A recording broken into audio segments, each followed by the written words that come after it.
Laboratorio de determinación del contenido de humedad de productos agroindustriales. Visitado por Noel Violexi Mata Nieto, Julio Felipe Sandoval Alarcón y Juan Esteban Mosquerani. Abril del 2024.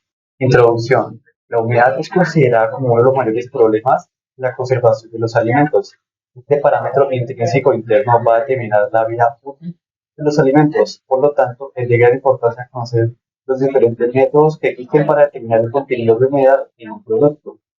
El principal objetivo de los procesos de conservación es evitar la presencia y multiplicación de los microorganismos que alteran las propiedades y vida útil de los productos agrícolas. Materiales y equipos: 1 kilogramo de maíz seco, una manzana verde, un pepino con hojas de acelga frescas, cajas de Petri, cuchillo, tabla y recipiente plástico, balanza de precisión, horno con ventilador y termómetro en escala graduada, balanza determinadora de humedad para granos MB45 y determinador de humedad GCAC G601. Procedimiento. Iniciamos pesando y enumerando cada una de las cajas donde se iban a poner los alimentos, para no tener errores en el pesaje inicial y final de las muestras. Seguidamente pesamos para las muestras de granos, en este caso maíz, 30 gramos, y para los productos alimenticios como pepino, manzana y acelga, pesamos 10 gramos. Después se procedió a dejar las muestras en el horno por 24 horas. Después de ese tiempo, las muestras fueron nuevamente pesadas para obtener el peso en base seca. Determinador de humedad GEGA G600 es un método indirecto. Este método es utilizado especialmente para medir la determinación de humedad en granos. Mediante el panel de control del equipo se indicó el nombre del producto a determinar, en este caso maíz. Una vez ubicado, se le dio OK y se depositó en la tolva del determinador de la muestra. Previamente mencionadas, el proceso se determinaba si la humedad se concluyó cuando la pantalla del equipo mostró el porcentaje de humedad de la muestra. El procedimiento se realizó 2 veces con el fin de obtener un promedio de la humedad de las muestras de los granos. Método de la balanza automática WAUS MB45 es un método indirecto. Este equipo se utiliza para productos harinas y hojas secas. Por ello, en esta práctica se realizaron cortes delgados y finos de manzana, pepino y espinaca, y su peso fue menor o igual a 5 gramos. Luego de poner la muestra, en este caso espinaca, se cerró la tapa del aparato, subiendo la tecla Start e inició el funcionamiento. Luego de un tiempo, el dispositivo arrojó la lectura del porcentaje de humedad del producto en la parte inferior derecha y la muestra se tornó completamente seca después de realizar el procedimiento. Cálculos. Método de la estufa. Esta primera tabla nos muestra cada uno de los 4 productos: espinaca, manzana y pepino y maíz, y cada una de sus 2 pruebas, recordando que por cada una de ellas se tuvo que hacer duplicado. Se tiene también la masa de la caja en gramos y la masa de la caja más la masa inicial del producto. Recuerdo que por las hortalizas se tuvieron que añadir 10 gramos y por los cereales 30 gramos. Una vez terminado el proceso de secado mediante el método de la estufa por 24 horas, se extraen cada muestra. La espinaca, la manzana y el pepino estuvieron a 65 grados, el maíz a temperaturas más elevadas, más o menos 105 grados. Entonces se llevan a la pesa y se toma la masa de la caja más la masa final del producto. Ya como se conocía la masa de la caja de Petri que se había pesado anteriormente, pues a ese valor obtenido se le resta este valor y se obtiene la masa final para cada una de las muestras de los productos. Posteriormente pues procedemos a realizar la tabla en donde podemos encontrar cada uno de los productos sometidos al método de la estufa para su análisis, el número de muestra, la masa inicial y la masa final del producto. Con los datos de la tabla anterior se continúa calculando el porcentaje de humedad en base de humedad para cada producto. La ecuación del porcentaje de humedad en base de humedad nos relaciona en el numerador la masa del agua. Esto porque si al peso inicial, que es la masa de agua más la materia seca, le restamos el peso final, que es únicamente la materia seca, vamos a tener en el numerador lo que es la masa de agua.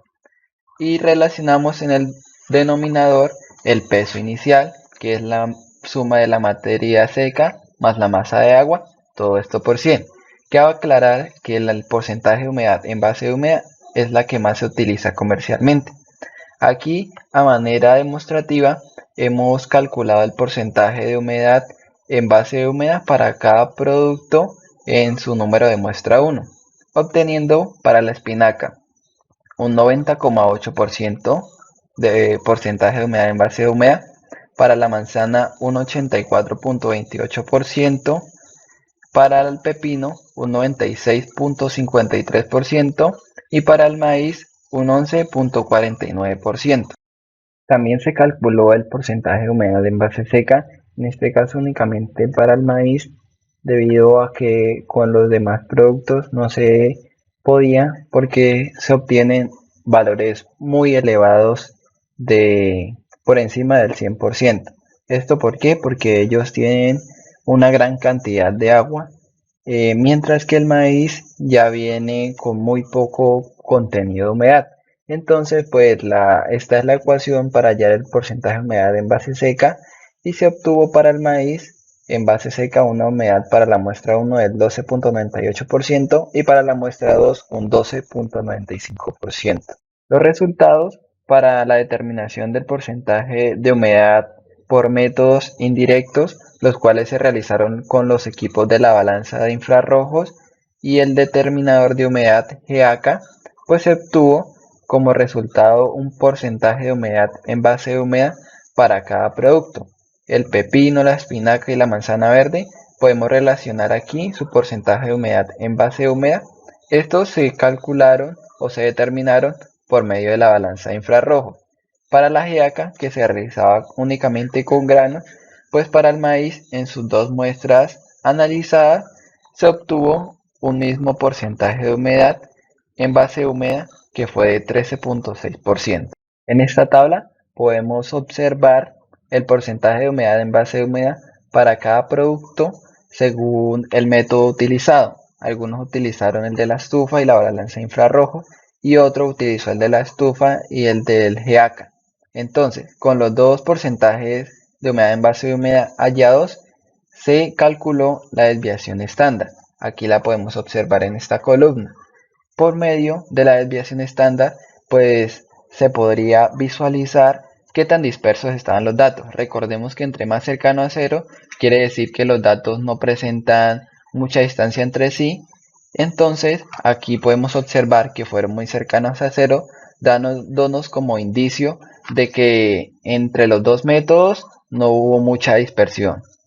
Acá en la parte inferior podemos observar porcentajes de humedad en base de humedad tomados de literatura para cada producto, la espinaca, la manzana, el pepino y el maíz, el cual podemos comparar con los datos obtenidos aquí en esa tabla en el laboratorio, dándonos cuenta de que no varían, no tienen mucha varianza y están muy cercanos a los que se muestra en la literatura. Aquí en la parte izquierda podemos observar el gráfico de barras para el porcentaje de humedad en base húmeda de cada producto. Como podemos observar, el pepino y la espinaca obtuvieron un mayor porcentaje de humedad. ¿Esto por qué? Porque dentro de sus células se encuentran las vacuolas. Recordemos que las vacuolas almacenan una gran cantidad de agua. ¿Qué sucede? Al deshidratar o a extraer el agua presente en el producto, pues las vacuolas, como se encuentran en gran porcentaje, van a disminuir mucho su peso, obteniendo pues por ende estos resultados elevados del porcentaje de humedad. Lo mismo para la manzana, pero esta ya contiene un menor número de vacuolas y es un poco más densa. Y para el maíz, pues este grano se seca en su planta, entonces era de esperarse que el porcentaje de humedad en este fuera muy bajo en comparación con los demás.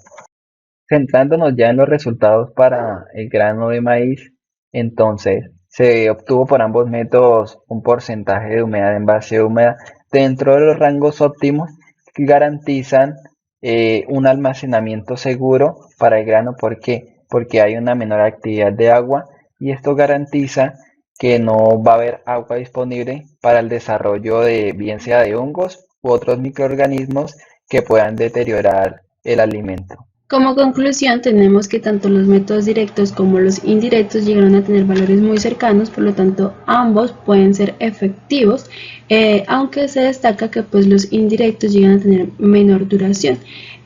Para la utilización de estos métodos pues van a variar dependiendo del alimento que se vaya a estudiar. Por otro lado, determinar la humedad en los productos agropecuarios es muy importante, ya que la humedad afecta la calidad y la vida útil de los productos. Al tener niveles altos de humedad, pues esto puede propiciar al crecimiento de hongos, bacterias u otros microorganismos que posteriormente deterioran los alimentos y en los peores de los casos se vuelve peligroso para la salud de las personas estos alimentos. Por otro lado, pues la humedad llega a influir en el peso y en el valor comercial pues de los productos, ya que pues los granos se compran y se venden por peso seco, entonces al haber una mala determinación de humedad, pues esto puede haber pérdidas económicas. Se observó que el contenido de humedad del maíz llega a ser muy cercano a lo establecido por las normas, que está en un rasgo de 13.8%. Resulta que la mayoría de los granos tienen un porcentaje de humedad que está entre el 11 y el 15%, y pues es un nivel óptimo para los granos. Al tener ese nivel, pues va a haber una cantidad justa de humedad donde se preserva, digamos, la calidad y el sabor, y pues evita el riesgo de deterioro por microorganismos durante el almacenamiento y la proliferación de insectos. Por otro lado, pues un contenido más bajo pues puede traer pérdida en el sector germinativo si vamos a almacenar para semillas estos granos, o pérdida de valor nutritivo y descomposición de almidones. Se observó que tanto el pepino, la manzana y la espinaca llegan a contener grandes cantidades de agua, entonces por lo tanto al haber un cambio brusco de temperatura pues podría afectar la textura de ellos.